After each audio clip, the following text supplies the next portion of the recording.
Hello. Belle and Hi, Cup. of Joe.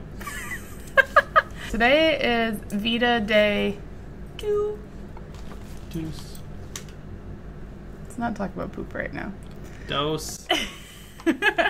So as promised yesterday, today I have Joey as my guest to talk about the things we like or don't like in games. Genres that we like and dislike, things that we seem to be attracted to in games.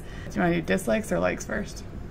Dislikes are fun. Let's do those. Okay. We can use examples, but let's try to talk a little bit more generic. What are things that you just like, a genre of game that you just have never found yourself either trying or attracted to at all? The thing that bothers me most, it's not necessarily genre, it's camera movement. When you've got a fixed camera, it drives me nuts. If you can't rotate it, or if it's like way pulled back, not even third person, but like, bang, I guess we will use examples. Like the Lego games. Those are fun. They're fun. They're well put together, but the camera drives me insane. Sometimes when the plane changes and you're seeing it from a different angle, it's really annoying to adjust how you use the stick, and that's true. It drives me nuts. I can see that. How about you? So I would agree with that. Camera movement's a big thing. Like, I could absolutely love a game, and then if the camera movement's just annoying, I walk away from it. And I think the part of that's we're spoiled by a lot of first-person shooters because they have very, very mobile cameras. Yes. So I think if you get used to that and you try to play a different type of game, it's just... Well, obviously, if you have a fixed camera, it's easier because anything behind the camera, you don't have to animate. That's true. A genre of game that I just... There's two. There's two that I literally, and a big purpose, I've almost never tried them, is online, like, card games. They're just not a thing that I've ever tried before. I've watched people play them, and I don't quite get it, but I think a big part of that's just, if you haven't tried something, we make an assumption about it, right? But who's to say that there isn't a game that has a weird camera setup that you might still absolutely love, right? Or a card game that I could pick up someday and actually enjoy. Like, I don't know, because I haven't... See, I can see you liking it because you like Pokemon so much. And this is true. true. The same turn-based thing, which...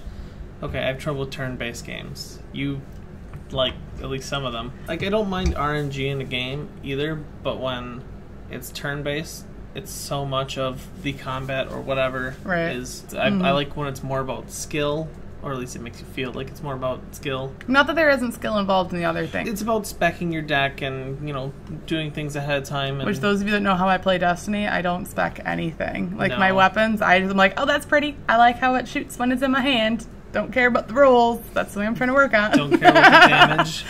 So, I mean, that's something I would have to learn how to do in any kind of turn-based anything, would be to make sure that I actually understand all the details of something so I could enjoy it. The other ones I don't like are, like, the turret-y kind of games. So, like, the games where, like the castle defense kind of things and stuff like that, or, like, the Age of Mythology. Okay, so that one's slightly different, where you get to, like where you build a town or whatever, and then you have to, like, protect it when things come and, like... But then you have to move all your characters around. But I don't know how to explain this. I love the building of the city. You don't like the real-time strategy aspect? Nope. Real-time strategy is just a weird thing to me, and again, I think a big part of it is just, again, not having experience or not finding the right one that's, like, made me feel comfortable playing it. Age of Empires 2. That was my jam. That was a great game. I'm sure I'm going to get a lot of hate in the comments. The other big thing is... when you have a game that's otherwise really pretty or really well done, the story is cool, but the technical end of your game is hugely lacking. Okay. Like, if we're going to give an example, Assassin's Creed, in the past, at least. The latest The later ones are much better. Pretty good, yeah. But in the past, really cool ideas, but dang, some of the technical... Getting stuck on things walls while being shot. That one, you're chasing after the other person, but they're not actually there, right? Like, you're re-envisioning. Okay. And you're supposed to climb up this tower. And you're supposed to be able to jump up on top of a little light that's hanging off. That's two? I thought it was one. No, it's two. Okay, two.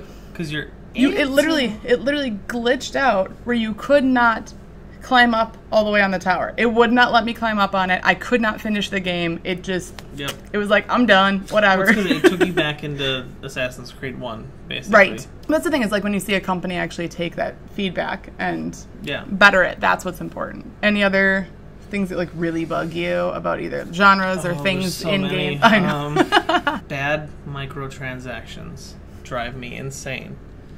What do you mean by bad? Okay, if they're cosmetic and you can kind of pick what you want, that's one thing.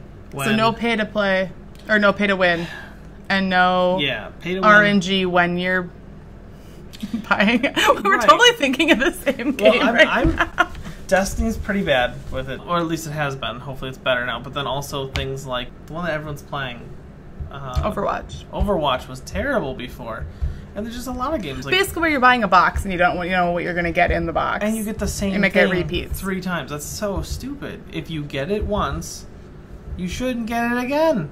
But it works. It works for the companies. People keep doing it. Yeah, and people get mad and leave. I agree. The other one is, and this goes for any game. I think anybody would agree with this. Is when you have all the other stuff really, really well done. Beautiful game, good technical stuff. And then your story is like either non-existent, or the one that really bugs me is your story was really good through 99% of the game. You get to the end and you can tell that they just like, they ran out of time or something and went, oh, well, we're done. And you're like...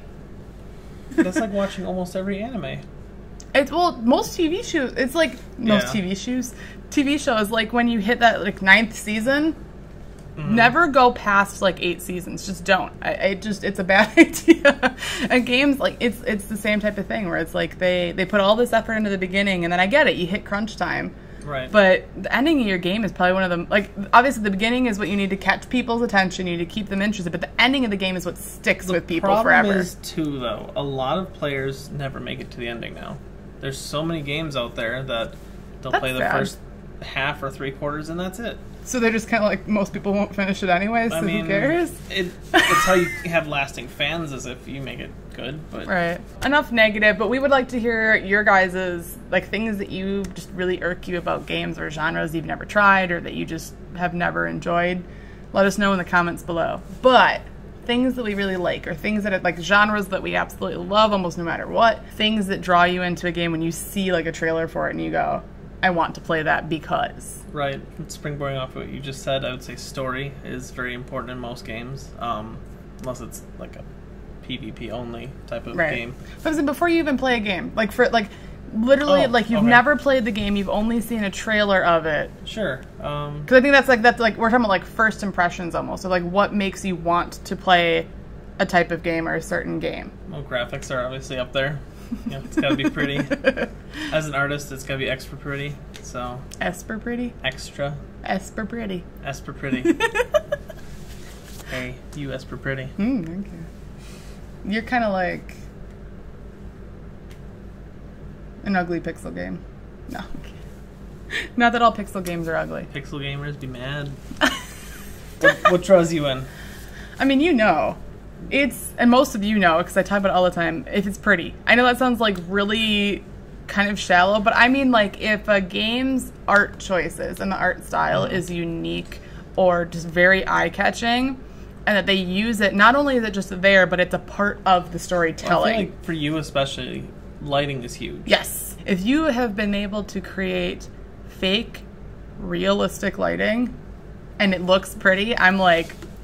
props to you, I will play your game. Especially with indie games, one of the biggest things for me is the visuals. Like and they don't have to be graphically like advanced, right? They don't have to be like... Not super high poly counts. Right. But as long as there's like the color choices definitely lend something to the game. Like the one I'm trying to think of is the last day of June. Okay. It's coming out soon. It's an indie game. Dang, I saw like a very small teaser and I'm like, I'm hooked. Or like Journey.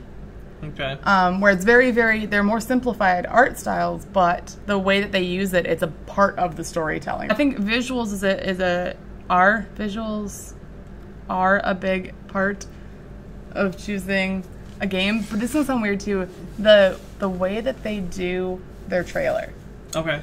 If it's the same with movies, right? If they show you way too much, sure, I lose interest. Because I'm like, well, I saw the whole thing in your trailer. Why do I want to play or see this? Just nonstop explosions, too. Pretty much, yeah. But if you find a way to do, like, the music in it draws somebody in or is intense or whatever, it really lends itself to the story you're trying to tell in that short time. If you can make, like, a minute or less trailer or teaser and show me just what I need to see to be interested, if I feel something from your trailer, I will play your game. Like... other than anger. If I feel angry, I probably won't play your game. Okay. But you know what I mean? Like, if I walk away, again, I keep going back to the last day in June or whatever, instantly I was like, Joy, you have to come watch this. I'm like half crying while I'm watching this teaser. I mean, that sells me a lot of times, you know? If you see too much gore in a trailer, you're done too. Yep, Even that's if true. It's a good game. Yep. And if you throw an animal into it, you're instantly sold. If it's cute. Well, yeah. If it's a cute animal, yeah, I'll probably... I'll be like, Joey, I want that game. A genre that we both are obviously probably the most attracted to is first-person shooters, as long as they're well done and there's some story elements and stuff, Right, too. it doesn't have to be a shooter, just that you're viewing it from first person. Yeah, we're definitely more attracted to that. Unless, like I said again, if it's an indie game, a lot of those don't do first person necessarily. And again, if the story is there, I can deal with being in third person. I don't like shooters in third person, but if you give me an adventure or a puzzle game in third person, that's fine. But like Portal, action puzzle. Maybe we'll wrap it up with this. What is a genre or a game, a specific game, that you have played that you think would surprise people based on what they might know about you? A lot of pilot games, I guess. I don't really play PC anymore, but in the past I played a lot of flight simulators and combat flight simulators. I love airplanes. Doing as many shenanigans as I could without wrecking the plane. Like trying to fly. Drive that plane. If that's what you were trying to do. Actually, I'd put the landing gear down and I'd try to drive over hills at full speed without crashing the plane. It didn't work very well, but it was fun. Don't try that in a real plane. For me, I mean, you kind of spoiled it, and I've talked about it on Guardian Radio before, but Pokemon. I think the amount that I was into Pokemon would surprise the crap out of people. That and the Scooby-Doo game I had on my Game Boy. I hate Scooby-Doo. I know. See, it even surprises you. I'm not a fan of stuff. Scooby-Doo. It just kind of annoys me, and it's really bad acting for the most part. What?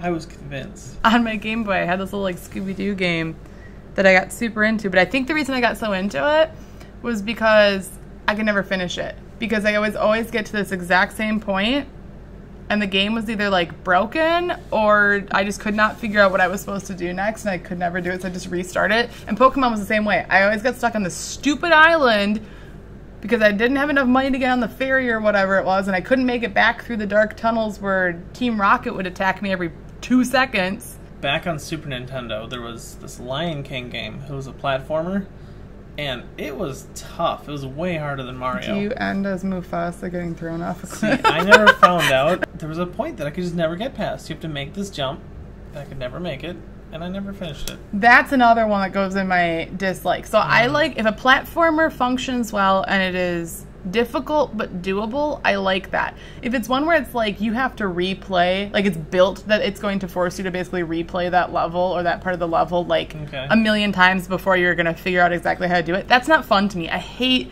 like that repeat getting frustrated thing. Like I liked the way that the Metroid games used to do it, because I never got to revisit areas over and over and over again, but there'd be different elements to each area. That's cool. So some of it would be the same and some of it would be very different. On that note, yeah, so if you guys want to comment below, like we said, things that bug you in games or things that you are attracted to in games, what your favorite genre is, that'd be super cool. And if you want to comment how it looks like I really need to get some sleep, feel free. Or that he's purdy. You're going to get so many purdy comments now. But anyway, thank you guys for joining us for this. This was VEDA Day 2. Tomorrow,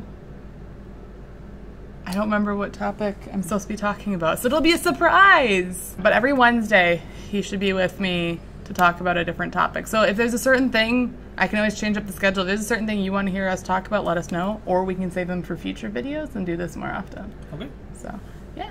Anyway, do you know how I usually end? No. You have to come up with something clever, because I always say, but for now, this bunny's got to bounce. This Joey's got to go to bed. And then we go, bye. And you blow him a kiss.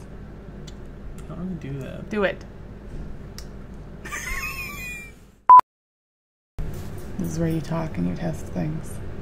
Test, test, test. I'm dead inside. You look like it. Games. Yeah.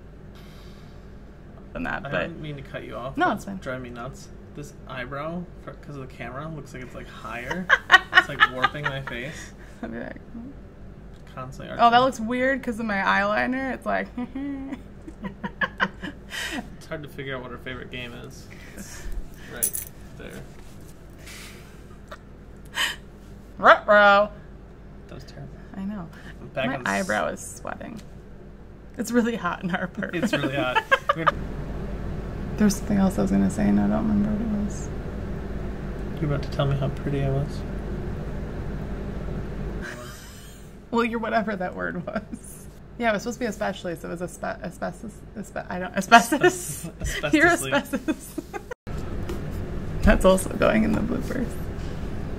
Thanks.